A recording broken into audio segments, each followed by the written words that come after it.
We're talking O-line, we're talking coaching, we're talking everything on your mind. It's Twitter Tuesday here on the Locked On Vikings podcast.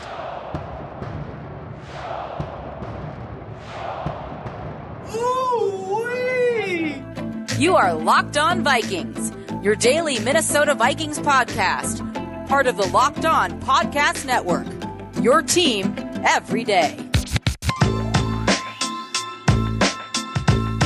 On everybody, welcome to another episode of the Locked On Vikings podcast, part of Locked On Podcast Network, your team every day. As always, I'm your host, your pal, and the kid you copied off in math class. My name is Luke Braun. You can find me on Twitter at Luke Braun NFL, and you can find the show on Twitter at Locked On Vikings. I also want to shout out the Locked On live show. If you are looking for a pregame show that goes up about 10 o'clock Central Time, you can find Cody Rourke and Ross Jackson just talking about football. No frills, no celebrity cameos, none of the weird crap that all these other game day shows try to do. Just talking about football, warming you up for NFL Sunday. You can find it on Facebook, Twitch, YouTube, everywhere. The Locked On NFL live show. Today is Twitter Tuesday, and that means I am answering your questions. There is one little rumor that I want to address before I get there that probably people would have asked about if it had not broken like deeper into the night. So we'll get to that and then I'll get to your questions. That rumor, so the 49ers apparently called the Vikings trying to trade for Cameron Dantzler. And no trade ended up happening and the ship has sailed. They signed Dre Kirkpatrick. They've been dealing with some injury issues over there in San Francisco with like Jason Verrett and stuff. And so they got their guy, but I don't know. It's interesting that they called about Cameron Dantzler. It's interesting that the Vikings still said no. Andre Patterson kind of caped for him, and they said he basically said, yeah, no, he hasn't been practicing well, and that's why he was a healthy scratch, and that's why he's fallen in the depth chart and stuff. So, you got to practice well, you got to kind of show it and earn those opportunities, and so obviously that sucks that he's fallen so far since he was seeming to be like really on the up and up in 2020. But he said, he'll figure it out. And it seems like they believe in him. They're not ready to give up on him just yet. And I think if they were, maybe they would have been a little bit more willing to listen to the 49ers when they called. Interesting stuff. I don't want that to get taken. It's really easy to let those things get twisted and taken out of context. When a team calls you, you're not looking to trade that player. Somebody is looking to trade for that player, but you're not calling other teams trying to see who's interested, right?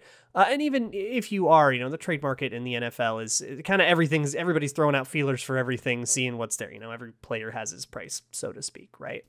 But the Vikings aren't like trying to trade Cameron Dantzler. And I know some people are going to try to pull one over on you and convince you that the Vikings are trying to trade for Cameron Dantzler or trying to trade Dantzler away. They're not. Somebody was desperate and they called the Vikings, tried to figure something out, and they decided to go to free agent instead. It's pretty much it. But let's get to the questions.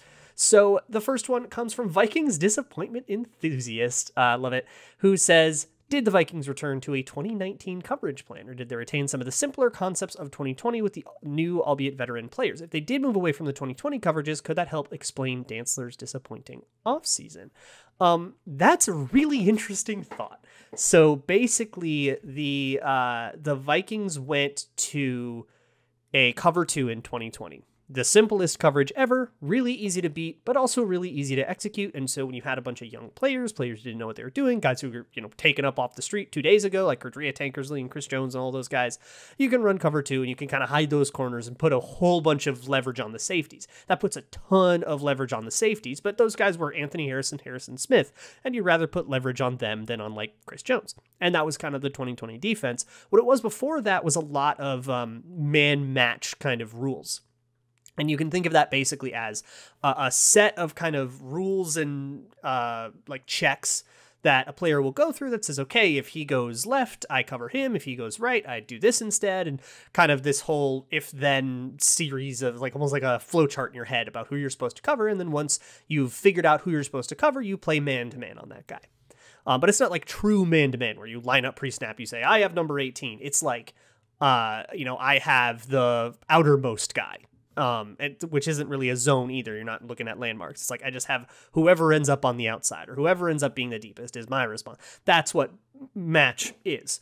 And yes, they went to match and they got all of the kind of advantages of match, which is a very variable coverage. It's a very flexible coverage. You can change those rules and really respond to anything if you're really confident in what you can and can't ask your players to do.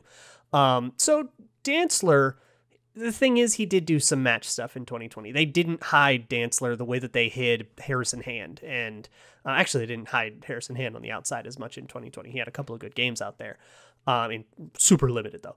But they didn't hide him like they hid like Chris Boyd. They hid Chris Boyd in cover 2 and stuff in 2020. They didn't really do that with Dantzler. So I don't think it explains the disappointing offseason. I think my theory is that Dantzler put on a bunch of bulk, tried to be less skinny, got slow. This is not the first time he has made that mistake. I think he just has to kind of play skinny, and just that's got to be who he is. And I think he might have made a poor choice, and that might have been on the advice of the Vikings, but I think that everybody involved just kind of made a poor choice about like how he was going to handle his weight moving forward, and I think he just lost a lot of speed. I have a whole bunch more questions that I want to get to, but first I want to talk to you about Grambling. Now, if you are following on Twitter, you know that the Bunnies pick Vikings games. They were right. I was wrong. So listen to them. Whatever they pick, we'll do it like on Friday or Saturday. Vikings currently +4 headed into Arizona, which means they would be a slight underdog on a neutral field, but then you get the home field advantage of Arizona and all that. So if you're feeling the Vikings on a bounce back, or if you just want to be a complete doomer about it and bet on the Arizona Cardinals, maybe they'll win by 2 touchdowns and you can get a little bit of money there. Can't say I'm above it. You can find that and whatever else you want at betonline.ag. You can find more than just football, basketball, baseball, even your favorite Vegas casino games. You can bet on anything at betonline.ag. If you sign up on your mobile or desktop and use promo code LOCKEDON, LOCKEDON, you get a 100% welcome bonus. It means whatever you put in for your first deposit, BetOnline just matches it if you use a promo code, and you just get some free Grambling money. So head on over to betonline.ag and get yourself started and get a Grambling. BetOnline, your online sportsbook experts. All right, I have a whole bunch of questions I want to get to. I got to go way faster.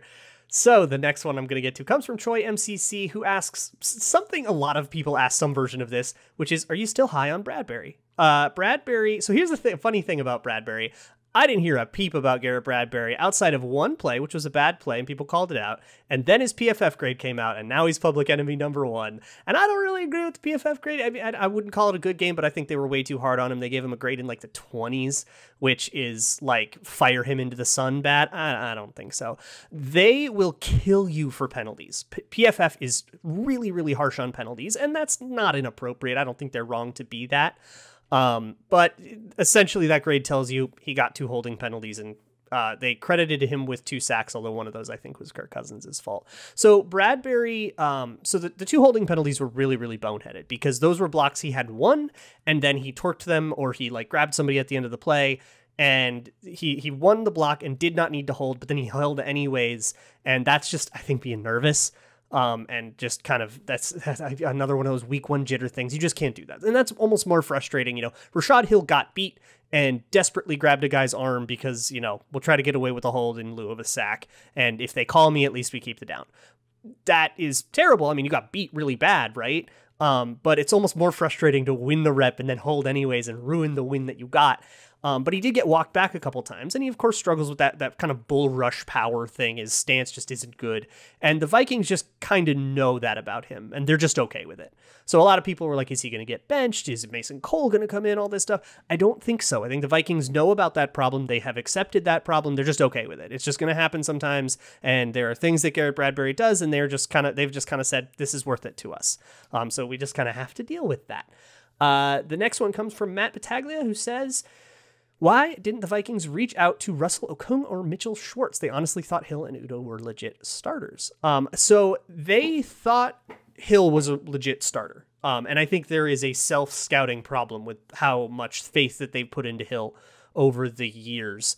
I had an offseason take about Rashad Hill, which I will get to in a later question that I will address there. But I mean, they have always been too high on Rashad Hill. And a lot of my offseason take was like, guys, don't be surprised if they're too high on Rashad Hill, because they're too high on Rashad Hill.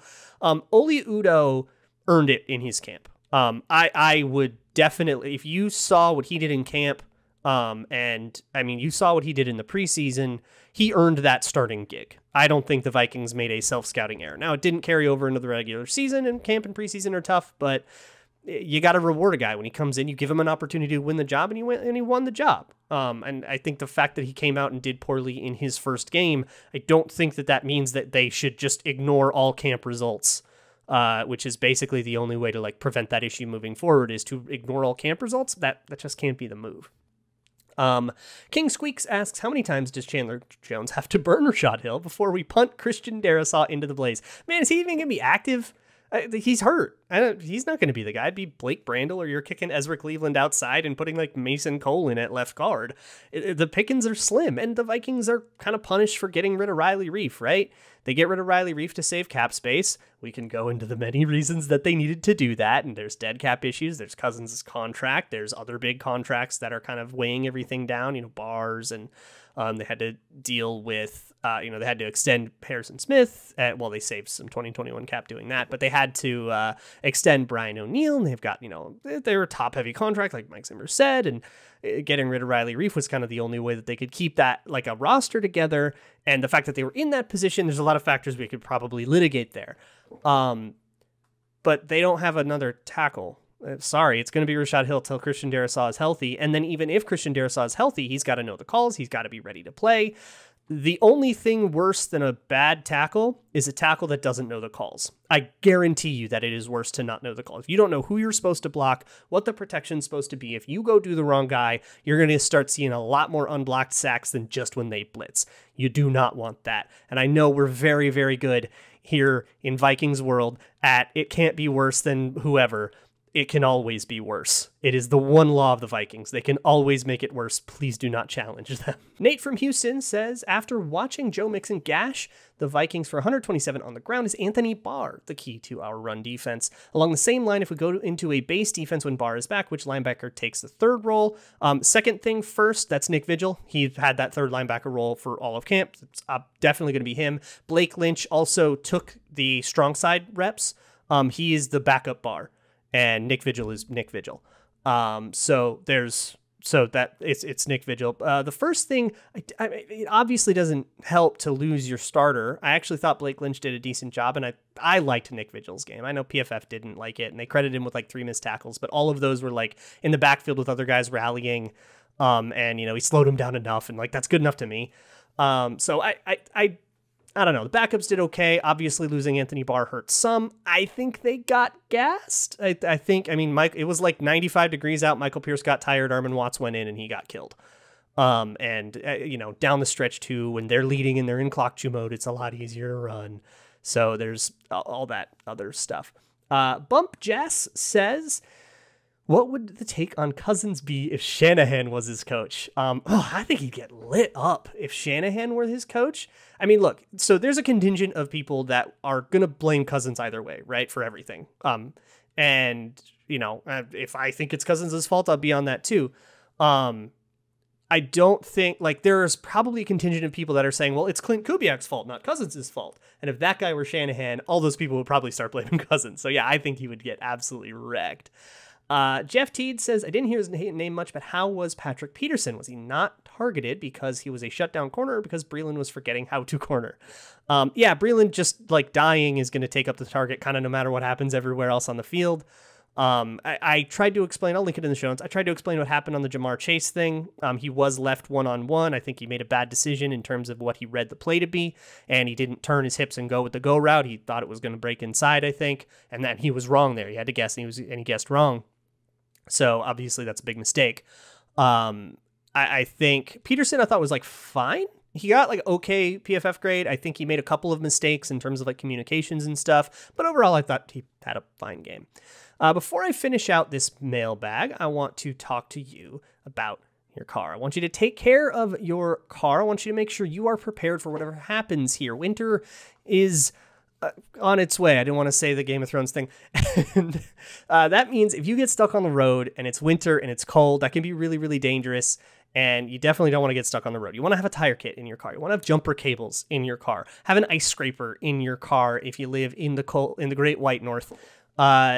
have that stuff ready. If you don't have that stuff, you can find it at rockauto.com, or if you're a big gearhead, you can find whatever DIY supplies you need at rockauto.com. It is a car parts aggregator that lets you buy parts straight from the manufacturers instead of having to go to a brick and mortar auto shop and get upcharged to hell and back again from those guys. You can buy it online, get it delivered directly to your door. Rock Auto's been doing this online for like 15 years. They know what they're doing. They know how to get you quality parts at a discount. So head on over to rockauto.com and do that. And at checkout, make sure you let them know that Locked On sent you, because if you don't, I am gonna have to convince the bunnies to start snitching, and then the whole operation's gonna fall over. Rock Auto, amazing selection, reliably low prices, all the parts your car will ever need. I also want to talk to you about how you watch TV. If you have a whole bunch of different apps and a whole bunch of different devices, if you're going to watch this show, you got to be on that TV. If you're going to watch that show, you have to be on the iPad, whatever. Why don't you consolidate all of that and go with DirecTV Stream? DirecTV Stream is a new way to bring your live TV and on-demand favorites together like never before, so you can watch all your favorites in one place. You don't have to juggle remotes, you don't have to buy new devices, and the best part, no annual contract. So get rid of the clutter and the confusion and get your TV together with DirecTV Stream. You can learn more at directv.com. It's directv.com. Compatible device required, content varies by package. All right, keeping on with this mailbag, I'll get to as many questions as I can. Thank you guys so much for sending in so many questions. This is awesome. It's a flooded mailbag. I Gritty Like Kirk says, 1 to 10, how confident in Greg Joseph? Cool that he made a 50-yarder for the first time, like, ever. He could never make anything over 50, and he nailed it from 53 twice. He got iced. Pretty cool. Still not that confident. Takes more than one kick to win me over. So I'll give it like a 3. I was like a 2 before the game, and now I'm a 3, so you got a point out of it, so good job. But work to do before he really gets, before I'm not sweating. Eric the Red says, did we lose because of Jake Browning? So Jake Browning, of course, spends camp with the Vikings, gets cut, ends up on the Bengals practice squad like 3 days before the game. And I joked about like, oh no, he knows the offense, and so he can tell about the offense. So we lost because of penalties. We lost because we false started. The Bengals were just kind of handed those gifts, and then they did well on 3rd and 20, but like it was the Vikings' own fault that they were on 3rd and 20. The things that you can tell about somebody's offense, I don't know, they're kind of the things that are pretty obvious that you can get on game tape for most of it, and any signals and calls and like really true, internal state secrets, they're going to shift all that stuff around week to week anyways to prevent like exactly this. So it's not really a thing that happens. Now, teams bring in a guy from their opponent all the time, like onto their practice squad to give insight, to help with scouting and stuff. But usually they're not going to be able to give up anything that you couldn't get with like intrepid scouting. They'll help in your scouting effort. But they're not going to like give away the key to the Vikings. You don't give your players the key to the Vikings before you cut them. 7790 Skull says, I'm trying to stay positive. Bless you, my dude. It seemed like Pierce really popped yesterday, and I'm really excited about him. Agree. Given his ability to pressure the QB, do you see his role getting expanded similar to Linval? The only problem is the jersey number. Just terrible. Agree on all fronts. He did great. His jersey number is awful. And in terms of expanding his role to the size of a Linval role, he is. I mean, Linval was a rotational player too. He would come off on obvious passing downs like a lot. And you would kind of rush like stand-up edge rushers inside when Linval Joseph was here. I think it's a matter of conditioning. I think Michael Pierce could only play so many snaps in that heat. And then when he had to come out, Armin Watts came in and you lost it. So I think it's a matter of how many snaps can you get out of Michael Pierce before he's gassed. That's going to be what limits his role, not quality or anything like that. But I mean, obviously, 3rd and 20, you're not going to have Michael Pierce running around in there. You don't need that. Man Skull asks, Breland getting roasted on straight go route by Hill and then chase makes me super nervous going forward. How does that get fixed by Sunday? So I don't think it was the same thing. And Zimmer actually stood up for Bashad Breland and said, yeah, I think he's going to be fine. He was dealing with a shoulder. And he was coming in and out, which, by the way, stop accusing corners of faking injuries, man. That is the weakest crap ever. Like, dude's gutting out a shoulder injury and you're like sitting there on your couch, Cheeto dust on your hands going like, oh, he's faking. Like, get out of here with that. But to your question, it's hard to say. Any fixes you have, so it was a mental error, right? It was an error in reading the Bengals offense, and that's going to be pretty specific to the Bengals. So any fix you have would kind of only apply to the Bengals, which doesn't matter anymore. The Cardinals are next, so you just have to hope he reads the next offense better, which I know is like a dissatisfying answer. But it's the way cornerback goes, a lot of the times you make a mistake and it's just, you got by the other guy's out thinking you, and that's the nature of the game. It's a mental chess match, and he lost it on that one.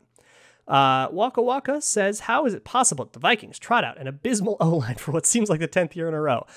So I've given the spiel before, but I know there's a lot of new people, so here it is again. The offensive line has been a problem because of some long-term issues. They've just missed on a few picks. You know, you've had the Pat Elflines, you've had the TJ Clemmings and the Drew Samias, and the guys that just haven't worked out, right? You also have had, I think there's a wire cross between the way the Vikings think in March and April when they're, okay, we're going to get this guy and that guy, and then, you know, we're going to bring in all these talented people. We're going to bring in super athletes that are raw, but it's okay. We'll just develop them. And then once you get into August, you're like, well, that guy plays right guard and he's raw and we're teaching him everything. Let's move him to left guard because we're trying to get our same 5 people out there and, you know, our best 5 people out there. And let's move that guy over to the other side and let's, you know, kick this guy out to tackle. And they move guys around and, you know, they start guys way before they're ready. And then they kind of ruin and like torpedo that development. There's a like big wire crossed and all of that. The next one comes from Drew Lock Enjoyer. That's who says, over the offseason, there was a viral question, which was, if you had the first overall pick and could take a kicker that made every single one of his kicks from any distance, would you? I remember that one. Is Greg Joseph that kicker? Sure, buddy. Yeah, why not? Forrester asks, how do you sleep at night after tricking us into thinking Rashad Hill got better? So, okay, here, let me explain myself. Everybody calm down. Let me explain myself. So I had a take in the offseason. That was like, hey, what if Rashad Hill got better? I didn't say he was. It was, hey, what if he got better? That'd be cool, right? And basically that was predicated on watching his limited action in 2020. Rashad Hill got in on a few games in, you know, injury situations in week 17 and stuff. And that was, I thought he played well, and I thought his footwork had developed, and he developed in a way, and I kind of wrote parts like, hey, maybe he got a little better. I at no point said that he was ever a good starter. I said maybe he could be a low-end starter, and probably is still backup quality. And then when the Vikings drafted Christian Darrisaw, that take adapted into, hey, don't be surprised if Rashad Hill gets the start. But I never said he would be good. I only said he would start, which I was right about, even though that's kind of cheating because Darrisaw got hurt, so it wasn't really a battle like in earnest.